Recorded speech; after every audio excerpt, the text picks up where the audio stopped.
안녕하세요. 저는 피부관리사로 일하고 있는 30대 여성 최민영이라고 합니다. 세상에는 참 다양한 이유로 헤어지는 연인들이 많습니다. 성격 차이, 경제적인 문제, 혹은 집안의 반대.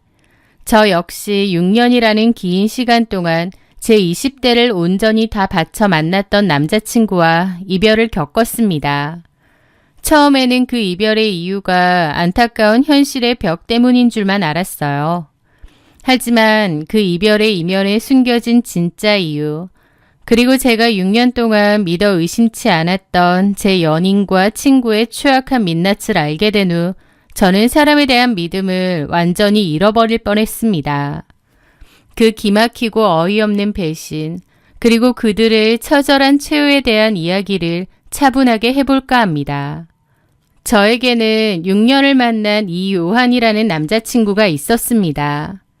요한이는 이름만 대면 누구나 아는 번듯한 대기업에 다니고 있었고 훤칠한 키에 인물도 꽤 좋은 편이었어요. 저희는 20대 중반에 소개해서 만나 호감을 느끼고 연인으로 발전했습니다. 6년이라는 시간 동안 저희는 참 많은 것을 함께 했죠. 서로의 사회 초년생 시절을 응원했고 직장 생활의 고충을 나누며 평범하고 예쁜 연애를 이어왔거든요.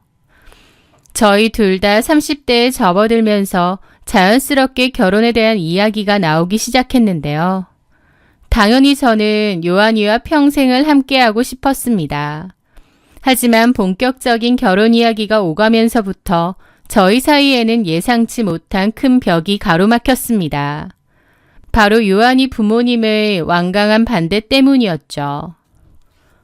요한아, 어머님이 나를 마음에 안 들어 하신다며? 이유가 뭐야? 아, 그게 엄마가 옛날 사람이라 좀 고지식하시잖아. 솔직히 말하면 네 직업을 좀 마음에 안 들어 하셔. 요한이의 입에서 나온 거절의 이유는 제 직업이었습니다. 저는 대학에서 미용과를 졸업한 뒤 피부관리사로 꾸준히 일해오고 있었습니다. 피부 미용에 관한 전문적인 공부도 많이 했고 제 직업에 나름의 자부심을 가지고 성실하게 살아왔죠. 하지만 요한이네 부모님의 생각은 달랐습니다. 자기 아들은 대기업에 다니는 번듯한 회사원인데 며느리 될 사람이 피부관리사라는 사실이 성에 차지 않으셨던 겁니다. 아들과 비슷한 수준의 학벌과 직업을 가진 자기들과 조건이 맞는 며느리를 맞이하고 싶으셨던 거죠. 그 이야기를 전해 듣고 저는 적지 않은 상처를 받았습니다. 내 6년의 진심과 노력이 단지 직업이라는 타이틀 하나 때문에 부정당하는 것 같아 많이 울기도 했죠. 부모님이 그렇게 반대하시는데 우리 계속 만나는 게 의미가 있을까? 나도 내 직업을 무시하는 분들과 가족이 되어서 눈치 보며 살고 싶지는 않아. 제가 상처를 받고 헤어짐을 암시하자 요한이는 제 손을 꼭 잡으며 저를 달랬습니다.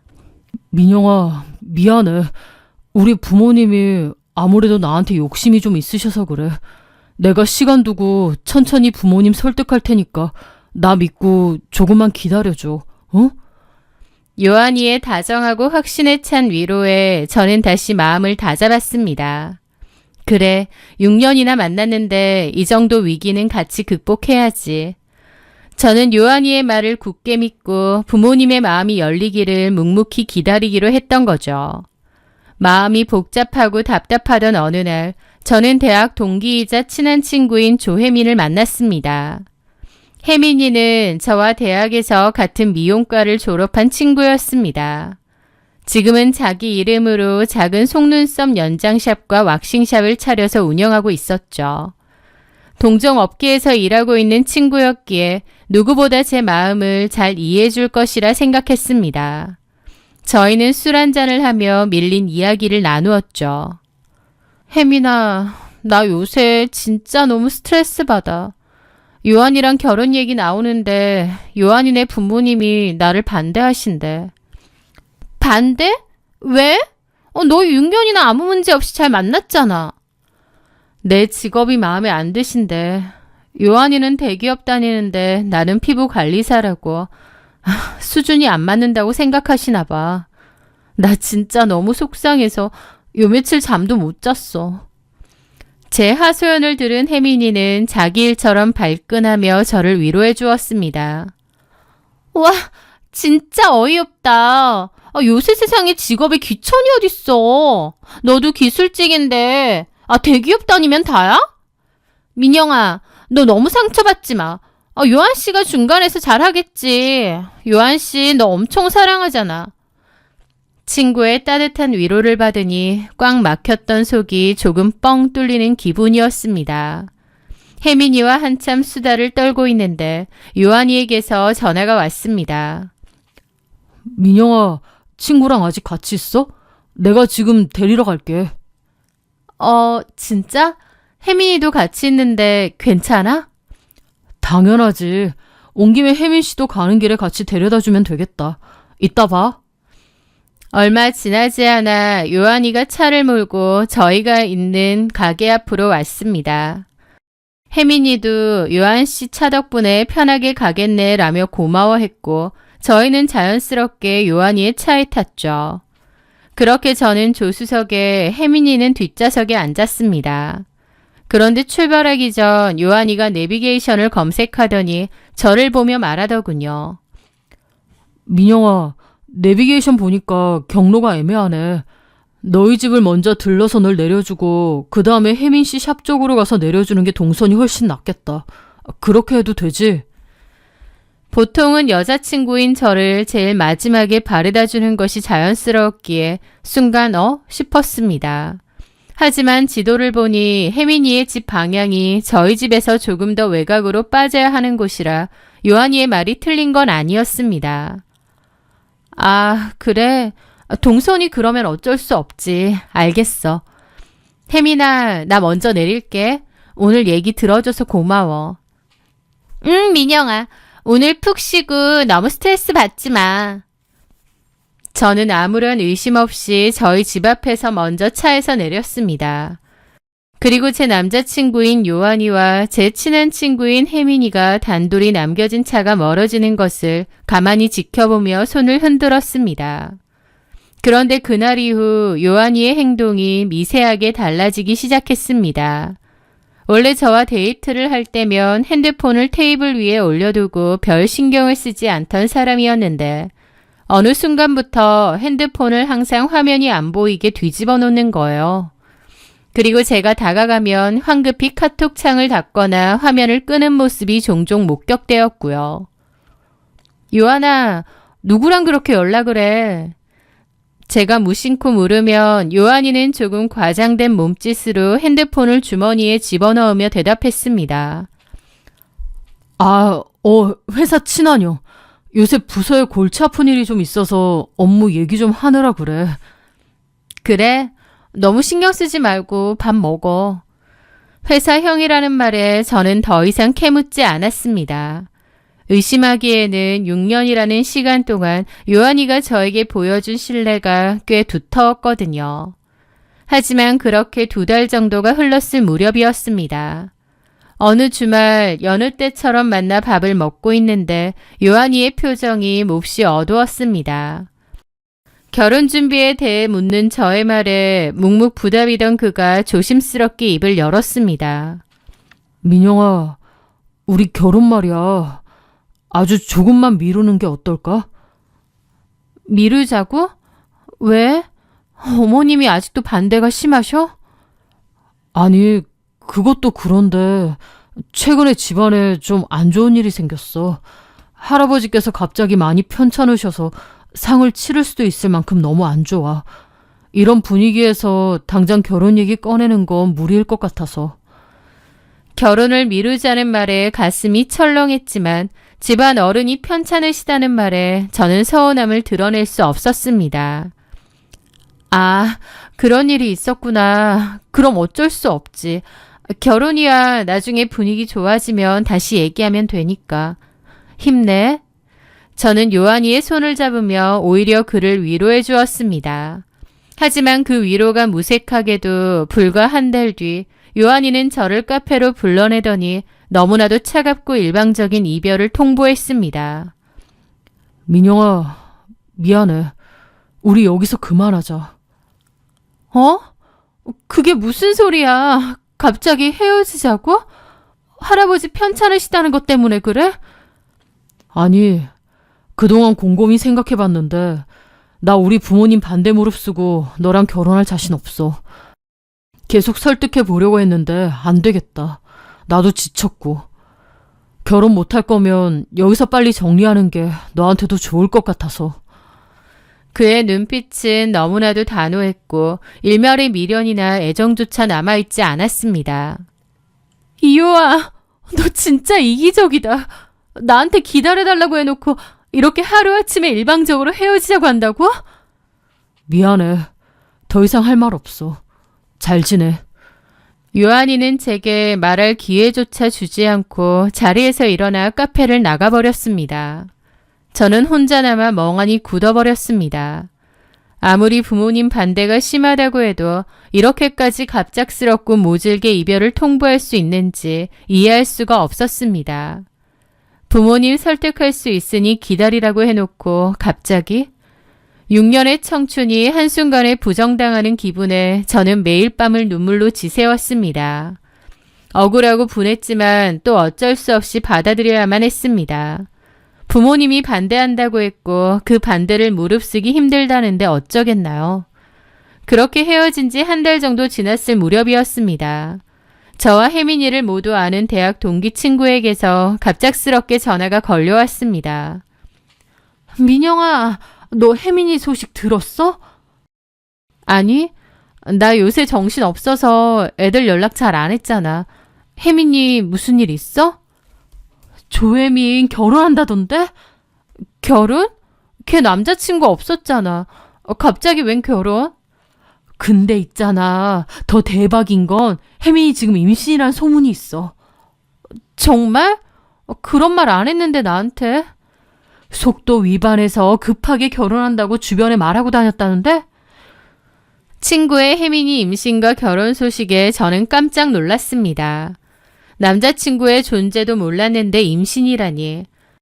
그런데 축하의 말을 전하려던 제 입을 막아버리는 친구의 다음 말은 제 온몸의 피를 식게 만들었습니다. 근데 있잖아, 민영아. 좀 이상한 소문이 있더라. 뭐가? 아니, 혜민이가 결혼한다는 그 남자 말이야. 네 전 남자친구 이효환인 것 같던데. 뭐? 성경이가 혜민이가 네 전 남친이랑 데이트하는 걸 봤대. 그리고 자기 남친 대기업 다닌다고 이번에 성과급 많이 받아서 가방을 사줬네 어쩌네 자랑을 했다는데. 네 전 남친도 그 회사 아니야? 심장이 미친 듯이 뛰기 시작했습니다. 저와 이효환이 완전히 헤어진 건 불과 한 달 전인데 갑자기 그 사이에 혜민이가 임신을?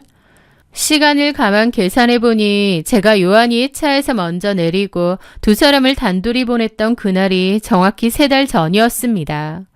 어쩐지 그 뒤로 수상한 행동을 일삼고 자꾸 핸드폰을 숨기며 친한 형이라고 말했던 전남친.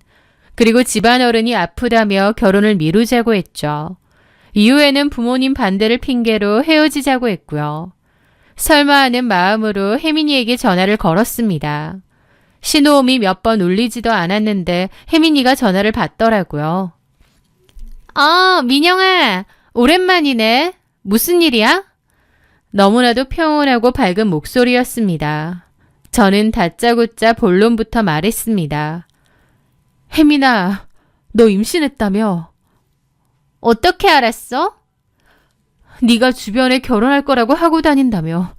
근데 그 애 아빠가 설마 이효환이야? 아니지. 제 직설적인 질문에 수화기 너머로 잠시 침묵이 흘렀습니다. 당황해서 변명이라도 할 줄 알았는데 혜민이의 입에서 나온 대답은 너무나도 당당하고 뻔뻔했습니다. 네가 들었다니까 우길 필요도 없겠네. 사실 맞아. 나 요한 씨 아이 가졌어. 우리 조만간 결혼할 거야. 뭐? 진짜 이효환 애라고? 야, 너 이게 뭐 하는 짓이야? 나랑 요한이 6년 만났어. 결혼까지 약속했던 사이고. 근데 네가 걔랑 왜 임신을 해? 언제부터야? 설마 그때? 나 데려준다고 했다? 제 말에 혜민이는 작게 한숨을 쉬더니 자초지종을 털어놓았습니다. 제가 예상했던 대로 그때가 맞더군요. 제가 차에서 먼저 내리고 혜민이를 데려다 주던 그 짧은 시간 동안 두 사람 사이에 묘한 기류가 흘렀다고 합니다. 혜민이를 집 앞에 내려주려던 요한이가 가는 길에 아쉬운데 술이나 한잔 할래요? 라고 제안했고 혜민이도 거절하지 않았다고 했죠. 그리고 새벽까지 술을 마시고 술 기운을 핑계로 함께 호텔까지 갔다는 것입니다. 그날 이후 두 사람은 저 몰래 계속해서 연락을 주고받으며 은밀한 만남을 이어왔고 혜민이가 임신을 해버린 것이었죠. 이요한 그 쓰레기 새끼. 그래서 집안에 일이 있니 뭐니 거짓말하면서 결혼 미루고 너랑 그러고 있었던 거구나.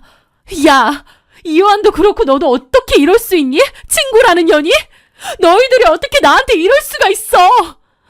제가 울부짖으며 퍼붓자 조혜미는 미안해하기는커녕 비웃음 섞인 목소리로 저를 철저하게 조롱하기 시작했습니다. 민영아, 왜 그렇게 흥분하고 그래? 그리고 솔직히 내 탓하지 마. 내가 들어보니까 어차피 요한이는 너랑 결혼까지는 할 생각 아예 없었대. 뭐라고? 부모님 반대도 반대지만 본인 스스로도 너랑 연애는 했어도 굳이 결혼까진 생각 안 했던 거지. 지금 뭐라고 했어? 이요한이 그렇게 말해? 너랑 결혼까지는 생각 안 했는데 네가 자꾸 결혼하자고 하니까 부담스러웠대. 그러니까 내 말은 꼭 나 때문에 니네가 헤어진 게 아니야. 어차피 내가 아니어도 요한이는 너랑 결혼할 생각 1도 없었으니까. 너희는 어차피 끝날 사이였다고. 혜민이의 그 잔인하고 천박한 독설에 저는 완전히 할 말을 잃었습니다. 자신의 배신을 합리화하기 위해 저의 6년짜리 사랑과 직업을 갈기갈기 찢어발기는 친구. 너 어떻게 그런 말을 나한테... 네가 너무 나한테 악감정 가지니까 좀 억울해서 하는 말이지. 결혼이라는 게 인연이 있잖아.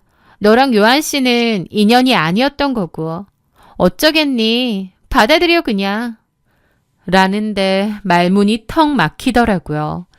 혜민이는 저에게 조금도 미안한 감정이 없는 것 같았습니다. 진짜 둘 다 쓰레기구나 생각하며 이를 악문 채 그 지옥 같은 통화를 끝냈습니다. 그리고 이효환과 조혜민이라는 두 쓰레기를 제 인생에서 도려내기로 결심했죠. 물론 너무 억울하고 분해 며칠 밤낮을 울기도 했습니다. 하지만 시간이 지날수록 오히려 다행이라는 생각이 강하게 들더군요. 저런 인성 바닥인 쓰레기들을 제 인생의 중요한 전환점에서 미리 걸러낸 것은 천운이라고 생각하기로 했거든요. 저는 그 충격을 딛고 가게 일에 더욱 매진했습니다. 바쁘게 살다 보니 상처도 조금씩 아물어갔고 제 안타까운 사연을 알게 된 다른 친구의 주선으로 소개팅을 하게 되었어요. 새로 만난 그 사람은 이효환과는 차원이 다른 정말 단단하고 다정한 사람이었습니다. 성실하고 착한 사람이었고 저를 진심으로 존중해주는 어른스러운 사람이었어요. 저를 불안하게 만드는 일 따위는 단 한 번도 없었죠. 사람들이 흔히 말하는 똥차 가고 벤츠 온다는 말이 딱 제 상황을 두고 하는 말 같았습니다. 새로운 연애를 시작하며 저는 거짓말처럼 과거의 끔찍했던 기억을 털어내고 행복을 되찾아갔습니다. 그렇게 평온한 일상을 보내던 중 이효환과 헤어진 지 한 8개월쯤 지났을 무렵이었습니다. 저와 조혜민 모두를 알고 있는 대학 동기 친구에게서 오랜만에 연락이 왔습니다. 민영아, 너 혹시 혜민이 소식 들었어? 아니, 나 걔랑 연락 끊은 지가 언젠데. 안 궁금하니까 그 쓰레기들 얘기 내 앞에서 안 해도 돼. 아니, 이건 진짜 대박이라서 그래. 들어봐. 조혜민 걔 아직도 식 못 올리고 미혼모 상태래. 뭐? 결혼을 아직도 안 했다고? 내 말이 벌써 배가 산만하게 불러서 출산 오늘 내일 한다는데 이효환이 아직도 결혼을 안 해준대. 참나. 친구의 말을 들어보니 상황은 아주 코미디가 따로 없었습니다. 배가 점점 불러오자 조혜미는 하루빨리 식을 올리고 혼인신고를 하자고 이효환에게 난리를 쳤다고 합니다. 하지만 이효안의 반응은 미적지근했대요. 처음에는 식장 잡을 시간이 없다는 둥 핑계를 대더니 나중에는 저에게 써먹었던 그 지긋지긋한 변명을 똑같이 늘어놓았다고 하더군요. 우리 부모님 반대가 너무 심해서 당장 결혼식을 올리긴 무리다. 일단 아이부터 낳고 천천히 허락을 받아보자라고요. 이효아는 요리조리 미꾸라지처럼 빠져나가며 결혼을 차일피일 미루고 있다는 것이었습니다. 조혜민 아주 속이 타들어가서 미칠 지경이래. 시간이 너무 지나서 애는 못 지운대. 근데 결혼은 미루고 있고. 조혜민 완전 미치려고 한다더라. 참나, 부모님 반대? 웃기고 있네. 그냥 자기가 책임지기 싫은 거면서 또 부모 핑계 대는 거지. 이효아는 원래 비겁한 쓰레기고 조혜민도 꼴 좋다. 나한테 꺼더럭거리면서 훈계나 하더니. 저를 찰 때 써먹었던 그 얄팍한 핑계를 조혜민에게도 똑같이 써먹고 있는 이효안. 그리고 남의 남자를 뺏고 임신까지 해놓고도 정작 결혼은 하지 못한 채 발을 동동 굴리고 있다는 조혜민. 두 사람의 그 꼴사나운 막장 드라마 소식을 듣고 코웃음을 치고 흘려보냈죠. 몰라. 알아서들 살겠지 뭐. 지들 인생인데. 난 이제 걔들 어떻게 살든 신경 쓰고 싶지도 않아. 저는 그들의 진흙탕 싸움에 관심을 완전히 끄고 저를 아껴주는 지금의 남자친구와의 행복한 미래만을 생각했습니다. 그렇게 또 시간이 흘러 이효안과 완전히 끝난 지 어느덧 1년 반이라는 시간이 지났을 무렵이었습니다. 어느 주말 오후 집에서 쉬고 있는데 그 겹친 친구에게서 전화가 왔습니다. 민영아, 대박! 미쳤어!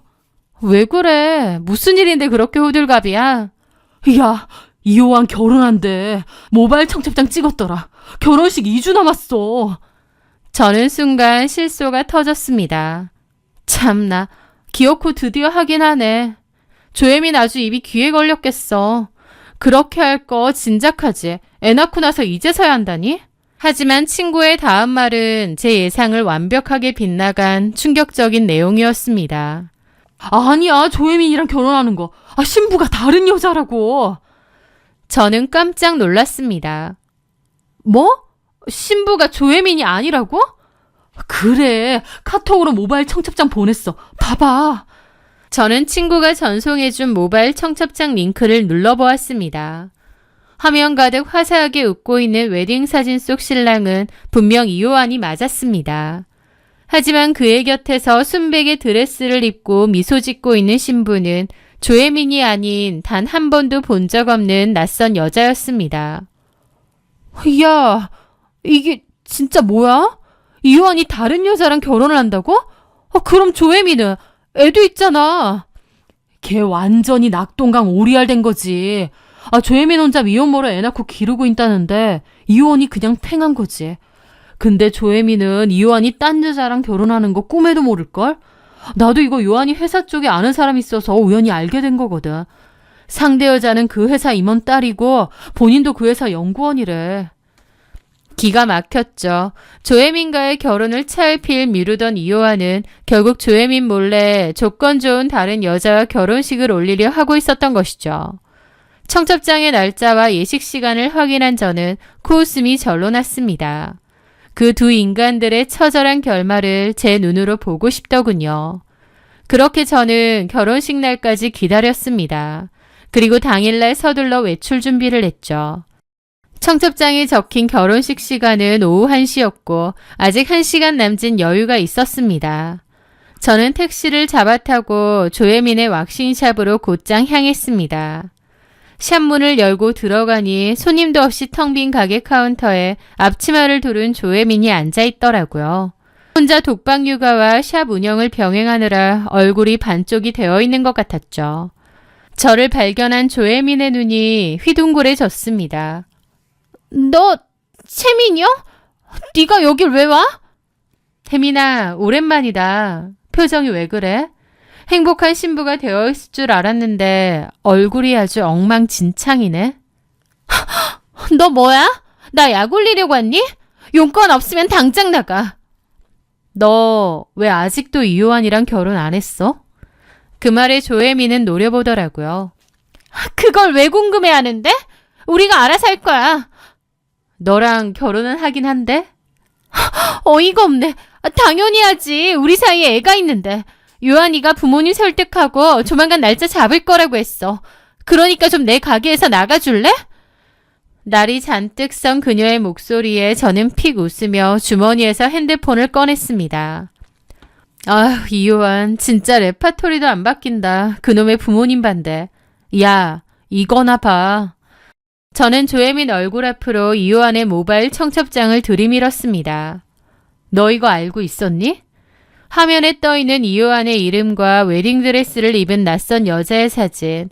그 청첩장을 본 순간 조혜민의 두 눈이 말 그대로 허옇게 뒤집혔습니다.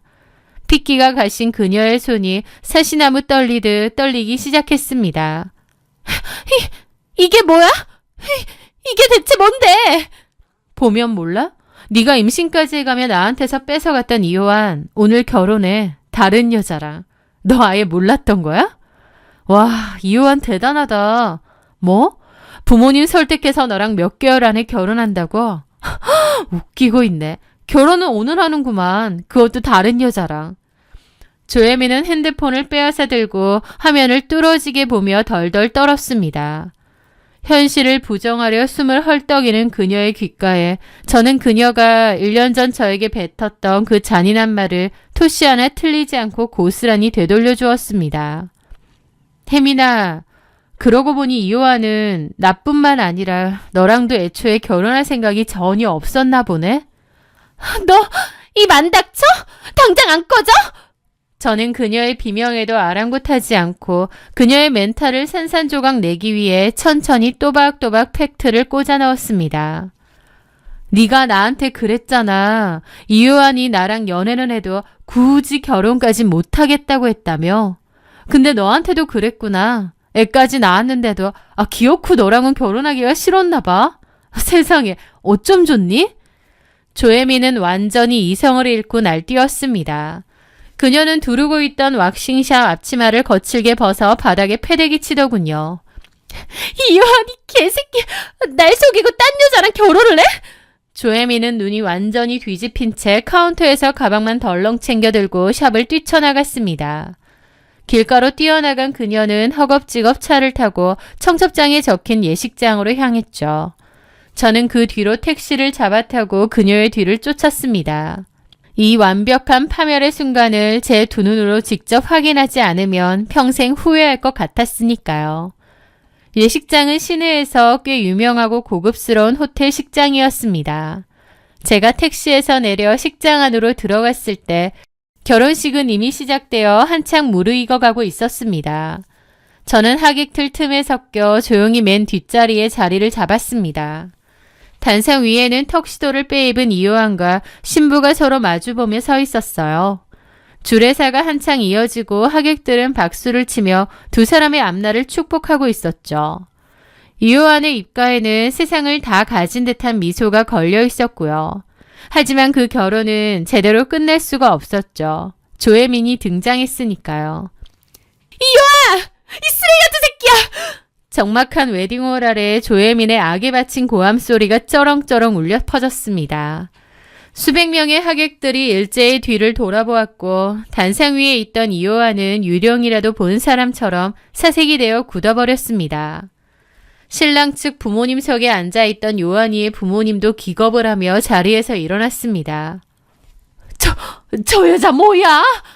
하지만 조혜미는 하객들의 시선 따위는 아랑곳하지 않고 구두굽이 부러질 듯한 기세로 버진로드를 성큼성큼 걸어 단상 앞으로 돌진했습니다. 직원들이 말려도 소용없었죠. 네가 인간이야? 네가 사람 새끼냐고! 네 새끼까지 낳은 나를 버리고 딴 여자랑 실실 쪼개면서 결혼을 해! 장내는 순식간에 발칵 뒤집혔습니다.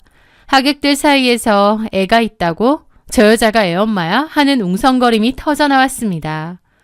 아름다웠던 신부의 얼굴은 하얗게 질렸고 신부 측 부모님은 충격에 입을 다물지 못했습니다.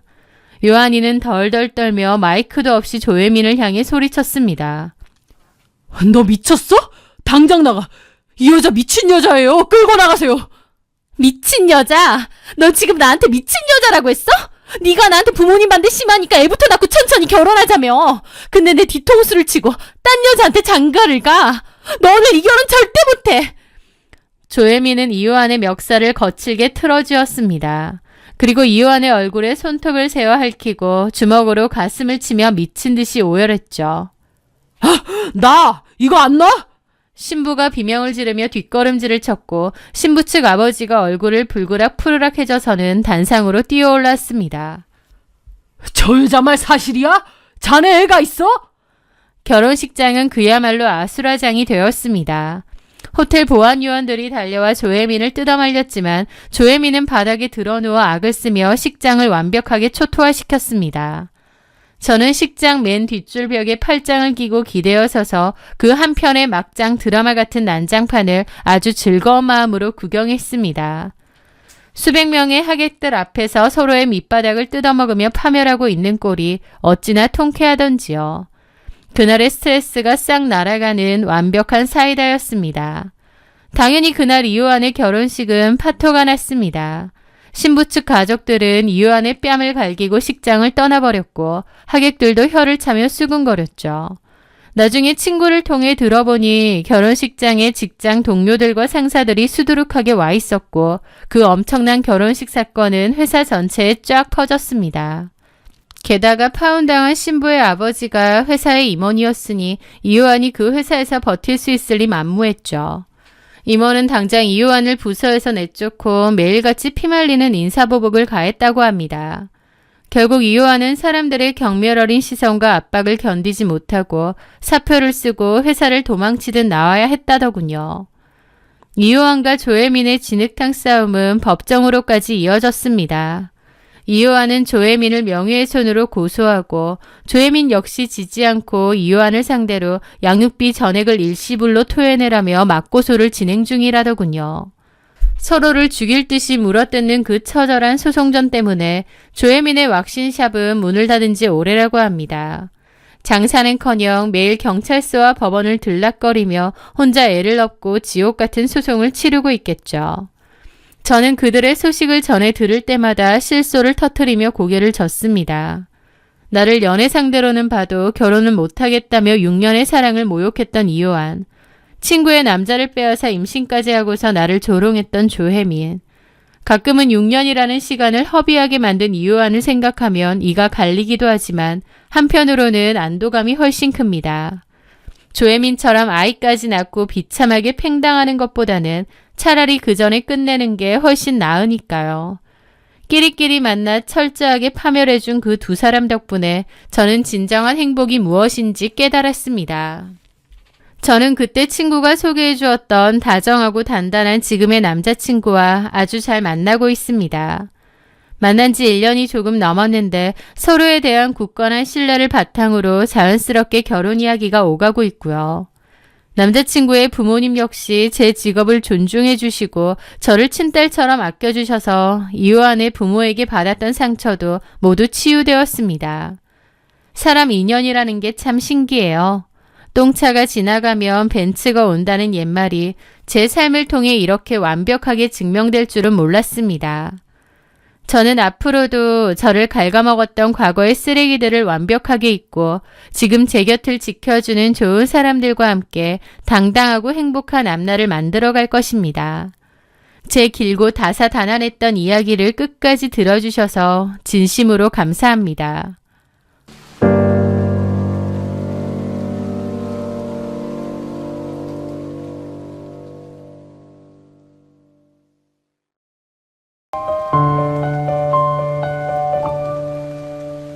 안녕하세요.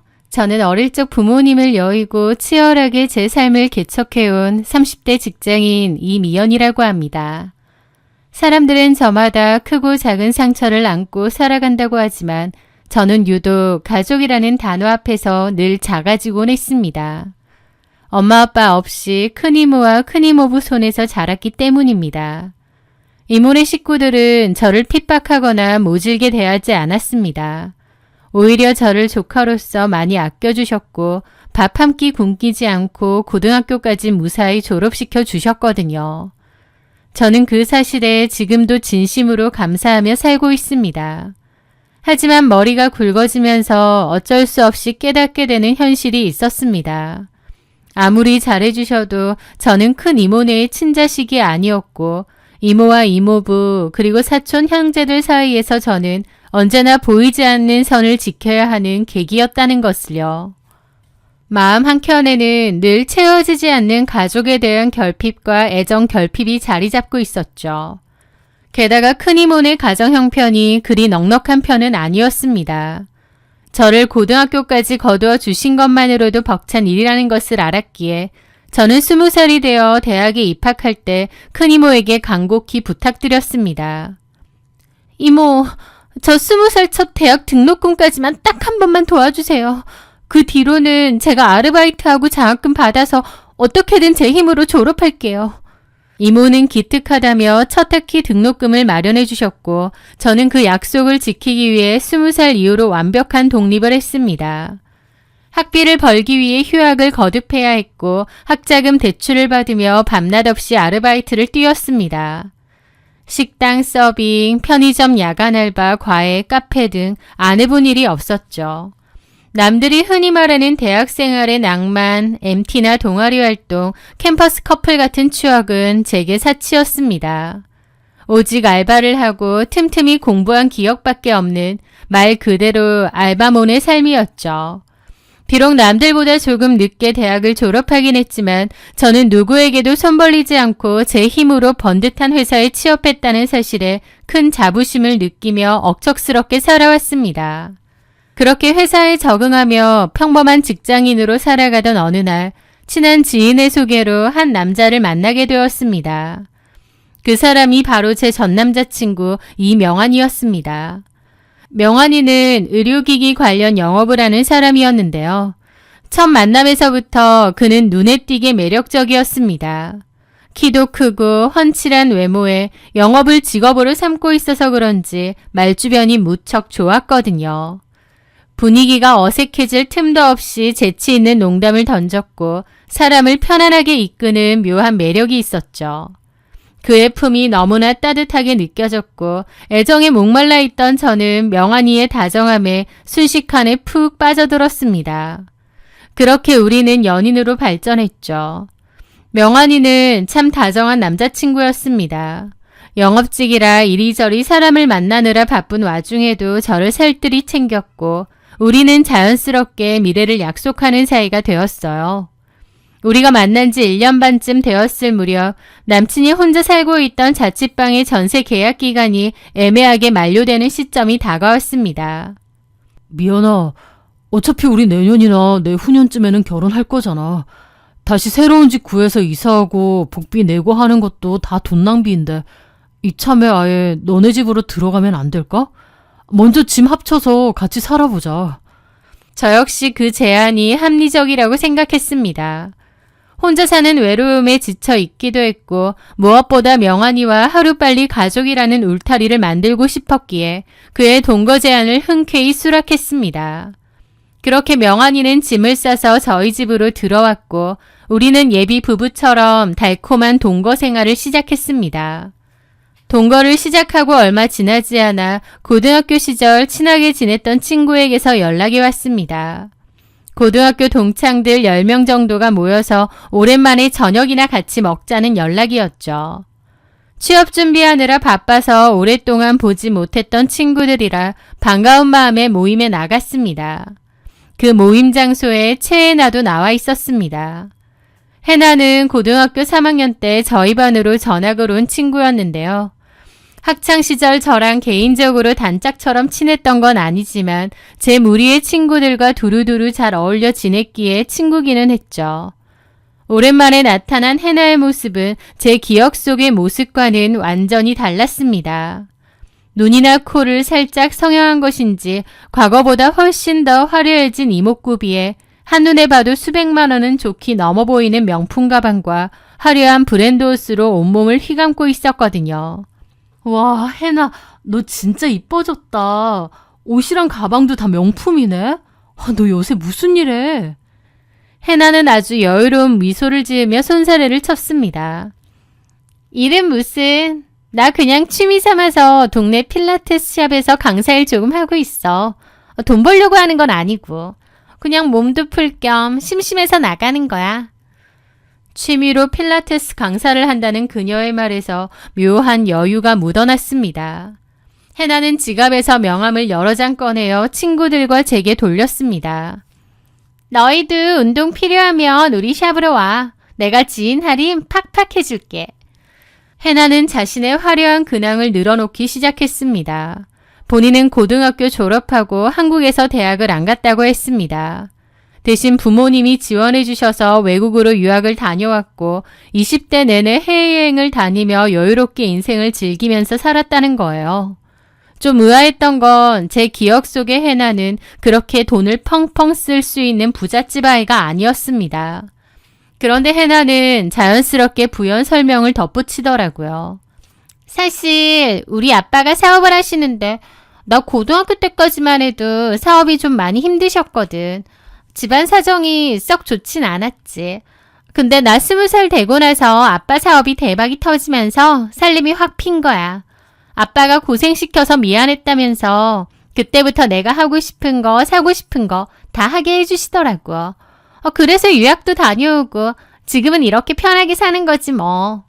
해나가 혼자 살고 있다는 집도 집값이 비싼 부자 동네의 고급 오피스텔이었습니다. 그 이야기를 듣고 나니 저는 그저 와 좋겠다, 여유 있어 보이고 부럽다 라는 생각만 들었습니다.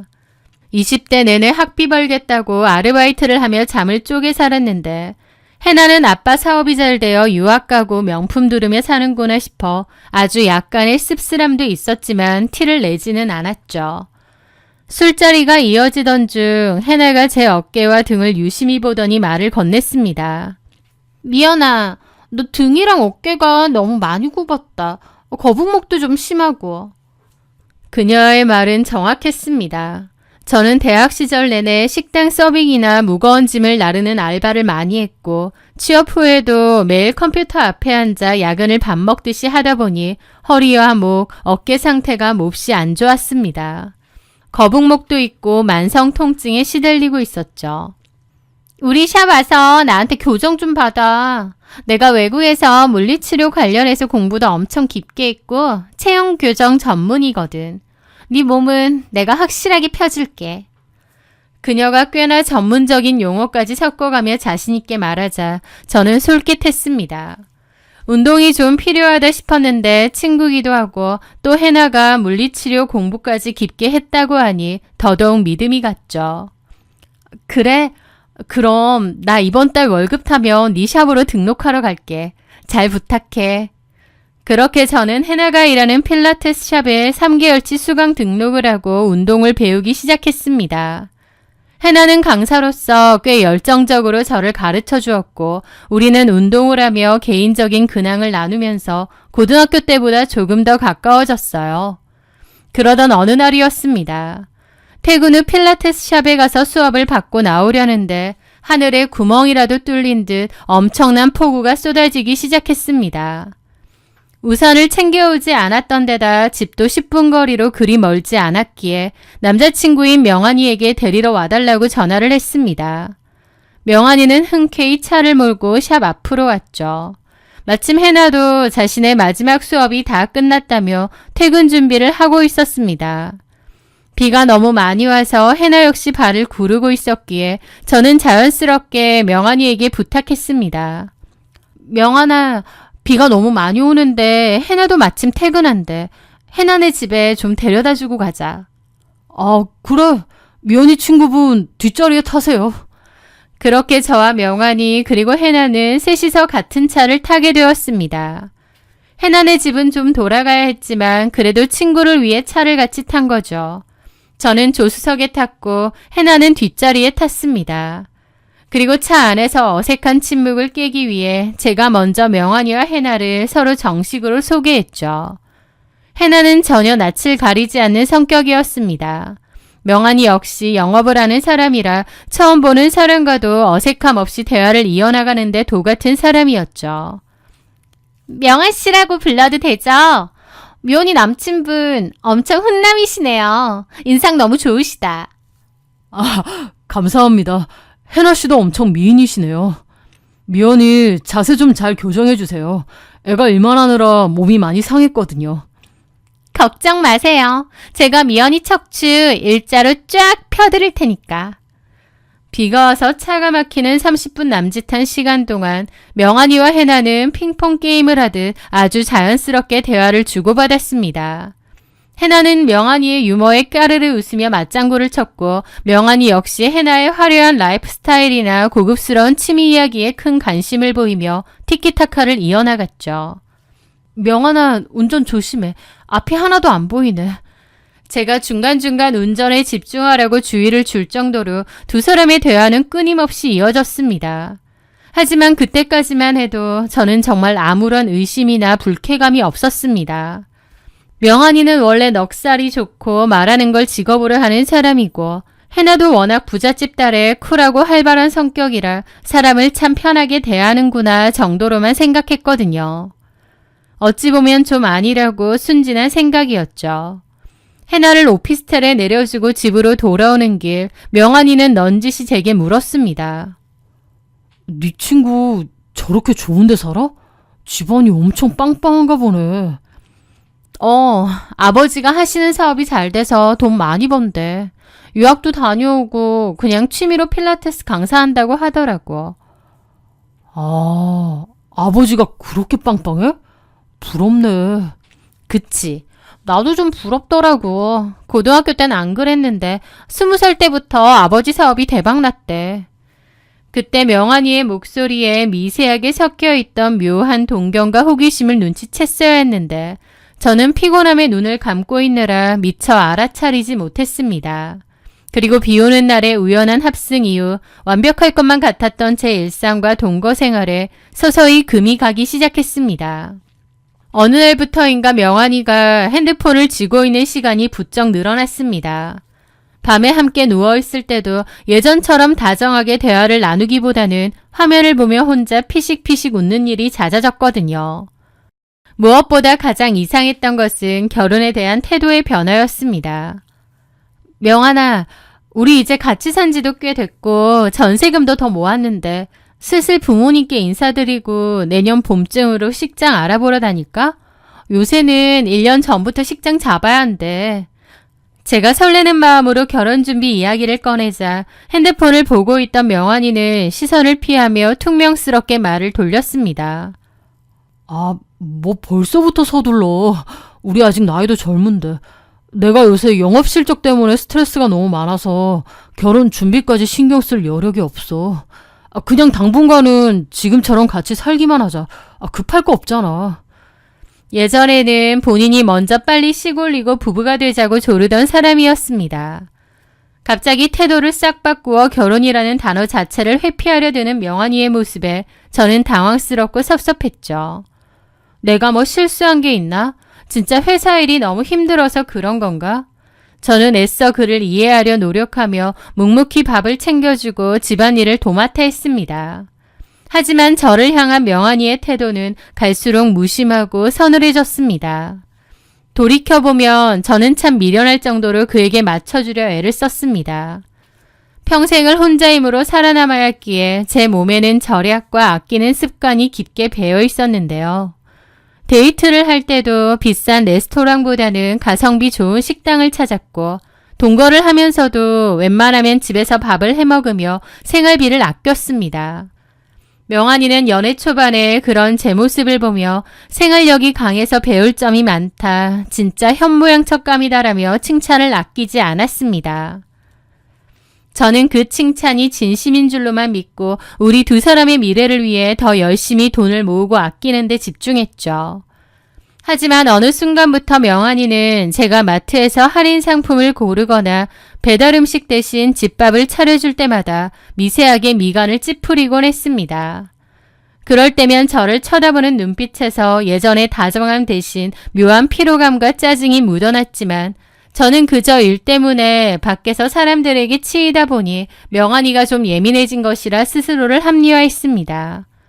그러던 어느 주말 오후였습니다. 그날 저는 친구 결혼식에 참석하기 위해 아침 일찍 외출을 했죠. 원래는 오후 늦게나 저녁쯤 집에 돌아올 예정이었으나 예식이 끝나고 이어진 뒤풀이 자리가 일찍 파하는 바람에 예상보다 몇 시간 일찍 집으로 돌아오게 되었습니다.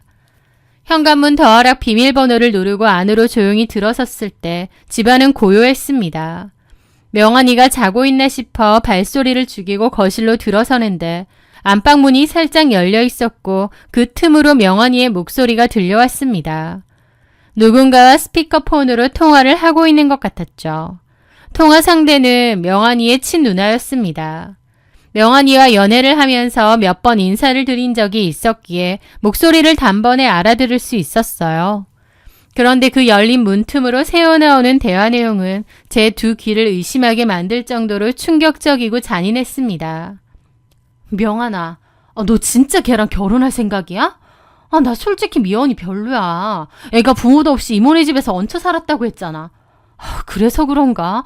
생긴 것만 봐도 벌써 애가 팔자가 사납고 너무 억척스러워 보여. 제 배경과 상처를 그렇게 쉽게 입에 올리며 조롱하는 누나의 말에 심장이 덜컥 내려앉았습니다. 하지만 저를 더욱 비참하게 만든 것은 곧이어 들려온 제가 그토록 믿고 사랑했던 명환이의 대답이었습니다. 나도 알아, 누나. 처음에는 애가 생활력도 강하고 야무져서 결혼 상대로 괜찮겠다 싶었거든?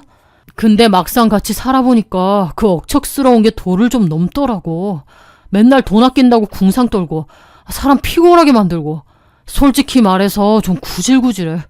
결혼 상대로는 괜찮을 줄 알았는데 막상 겪어보니까 너무 질려. 순간 머리를 세게 얻어맞은 것처럼 눈앞이 아득해졌습니다. 제가 돈을 아꼈던 이유는 오직 우리 두 사람의 전세 자금을 모으고 미래를 준비하기 위해서였습니다. 제가 입으로 난사입고 먹고 싶은 것 참아가며 억척스럽게 모았던 그 모든 생활력과 노력들이 그에게는 그저 질리고 구질구질한 궁상으로 치부되고 있었던 것이었죠. 하지만 통화는 거기서 끝이 아니었습니다. 내 말이 그 말이야. 뭐하러 그런 고아의 억척스러운 애를 만나서 평생 구질구질하게 살아? 야, 솔직히 지난번에 네가 말했던 그 해나라는 애 있잖아. 걔가 100번 낫지. 해나, 제 친구 최혜나의 이름이 명환이 누나 입에서 자연스럽게 튀어나왔습니다. 네가 보여준 인스타 사진 보니까 애가 확실히 부잣집 딸이라 그런지 구김살도 없고 귀티가 잘잘 흐르더라. 그냥 미연이랑 정리하고 해나라는 애랑 정식으로 사겨. 나도 그럴 생각이야. 해나네 아버지가 외국에서 사업을 크게 하신다잖아. 솔직히 나도 매일 이렇게 아등바등 영업 뛰면서 살기 싫어. 장인어른 덕 좀 보고 빵빵한 처가 지원받으면서 편하게 살고 싶다고. 명환이의 목소리에는 노골적인 탐욕이 뚝뚝 묻어나고 있었습니다. 그럼 당연하지. 남자는 처가 덕 보는 게 최고야. 부자 사돈댁 한번 맺어보자. 누나가 밀어줄 테니까.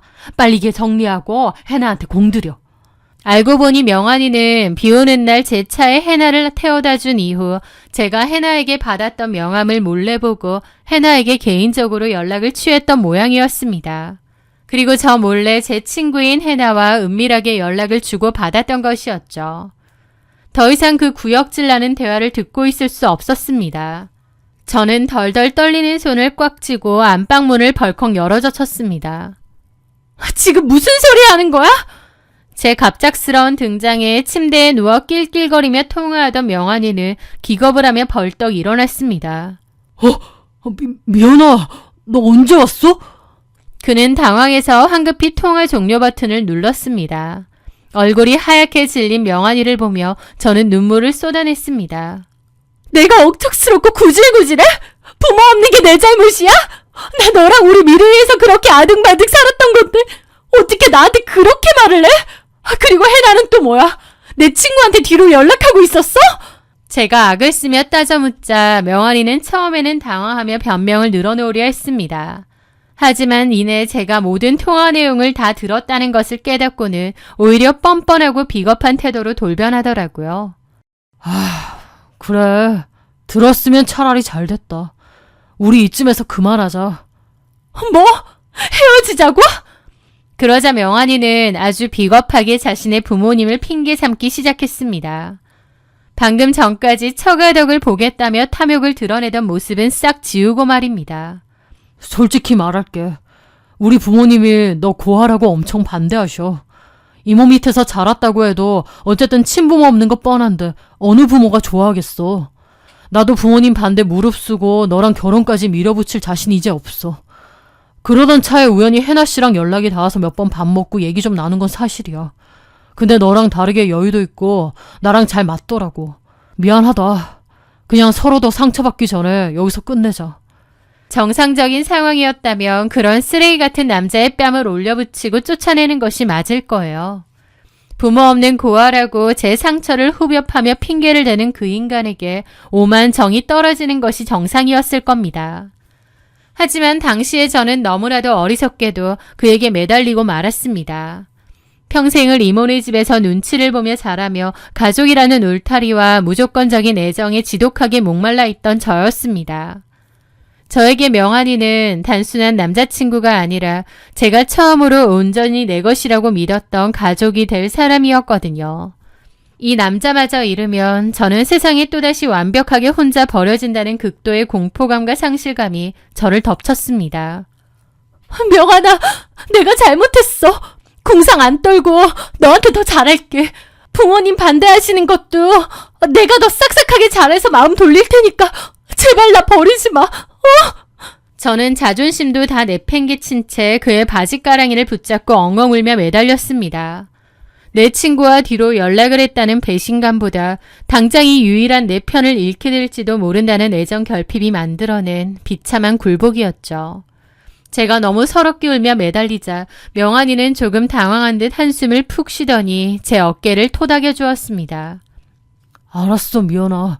일단 진정해. 울지 말고.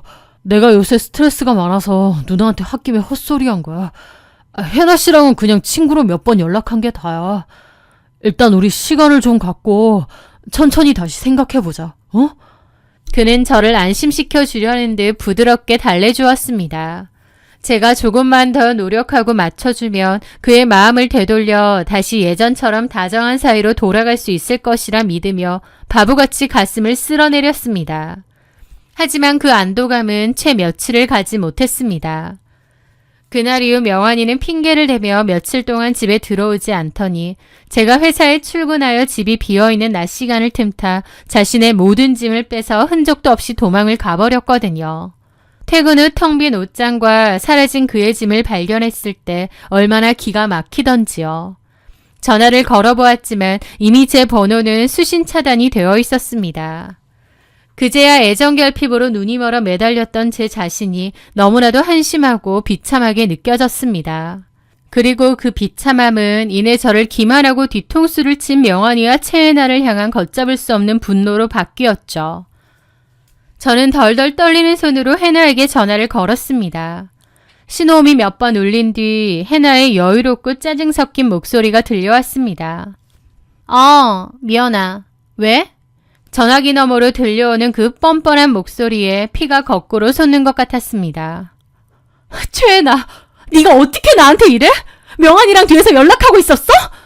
제가 소리를 지르자 해나는 전혀 미안한 기색 없이 가볍게 콧방귀를 뀌었습니다. 그것 때문에 전화했어? 명환이가 너한테 말했나 보네. 안 그래도 너 우리 필라테스 샵 수강권 남은 거 내가 내일 네 계좌로 환불해줄게. 걱정 마. 돈이 문제가 아니잖아. 너 내 친구라며. 어떻게 내 남자친구를 뺏어가? 네가 인간이야? 제가 악을 쓰자 해나는 오히려 저를 가르치려 들며 당당하게 대꾸했습니다. 미연아, 말은 똑바로 하자. 내가 뺏은 게 아니라 명환이가 나한테 먼저 호감 보이고 연락한 거야. 명환이가 너랑 사는 거 너무 구질구질하고 답답해서 헤어지고 싶다고 고민 상담하길래 내가 들어주다가 마음이 좀 맞은 것 뿐이라고. 그녀는 마치 남의 물건을 빌려 쓴 것처럼 대수롭지 않게 말을 이었습니다. 명환이 싹싹하고 은근히 귀여운 맛이 있더라.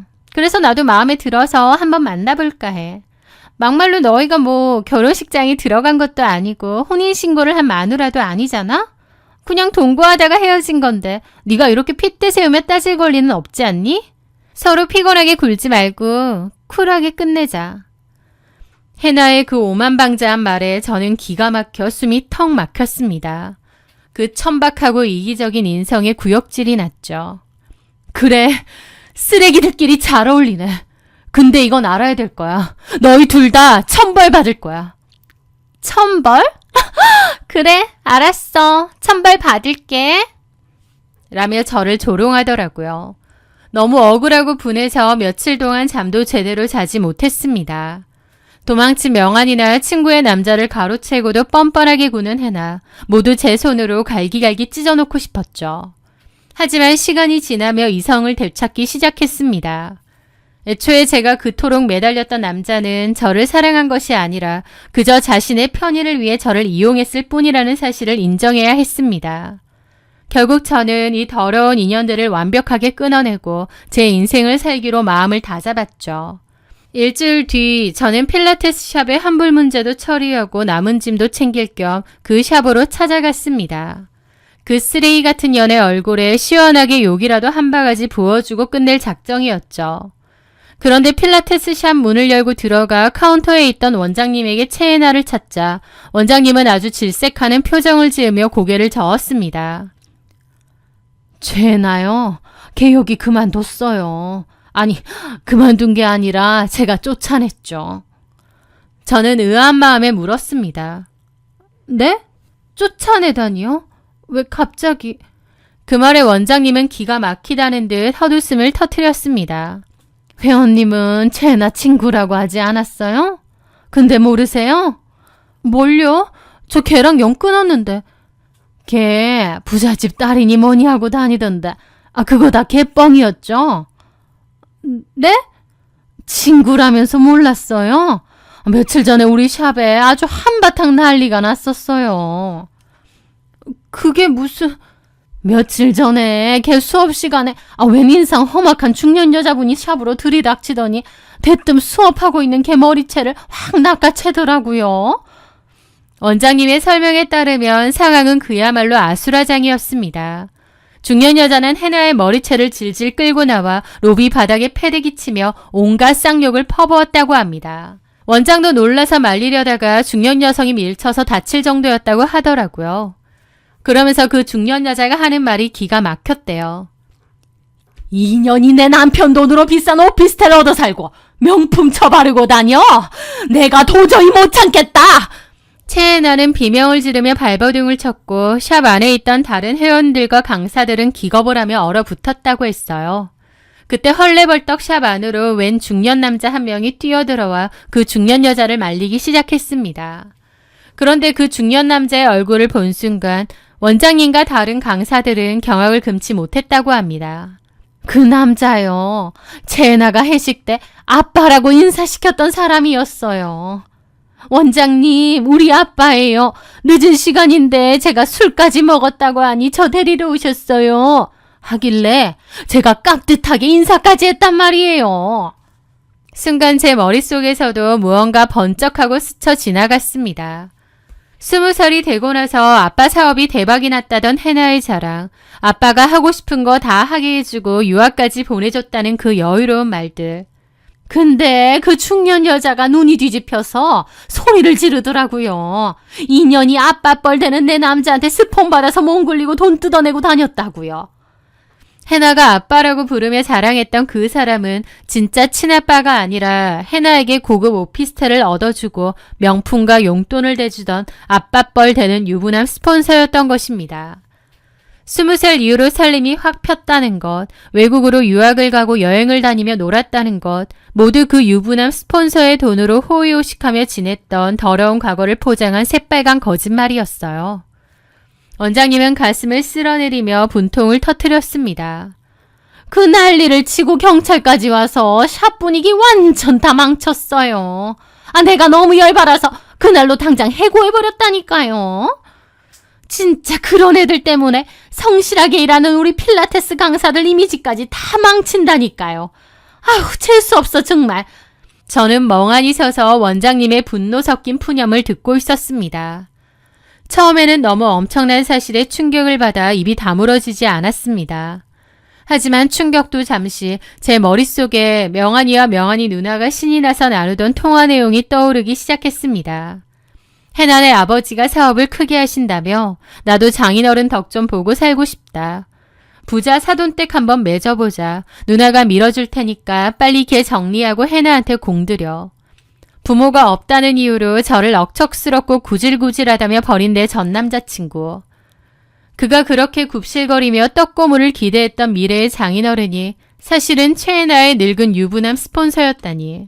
그 생각을 하자 마음속 깊은 곳에서부터 참을 수 없는 폭소가 터져 나올 것 같았습니다.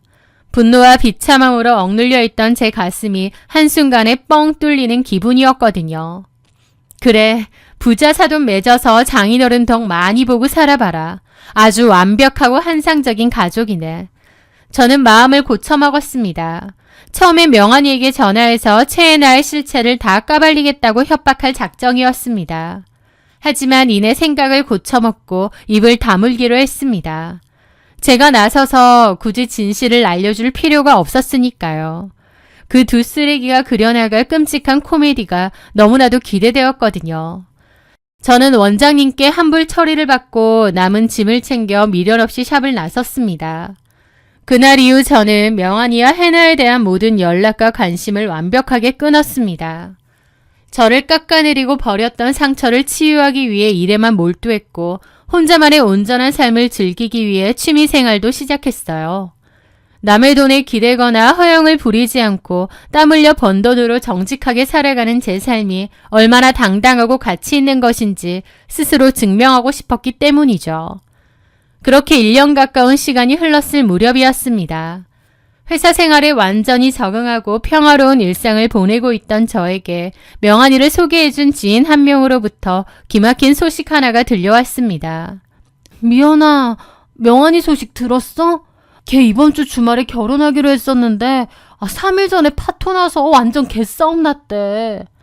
저는 진진 모르는 척 놀라며 물었습니다. 결혼이 파토 났다고요? 왜요? 지인은 아주 신이 나서 업계에 파다하게 펴진 명환이의 처참한 몰락 이야기를 털어놓았습니다. 명환이는 저와 헤어진 직후 해나의 화려한 허영심과 사치스러운 라이프 스타일을 맞춰주기 위해 돈을 물쓰듯 쏟아부었다고 했어요. 자신도 번듯한 예비 사위로 보이기 위해 무리해서 외제차를 리스했고 해나가 요구하는 5성급 호텔 웨딩홀과 하이엔드 명품 브랜드의 예물시계, 가방을 사다 바쳤다더군요.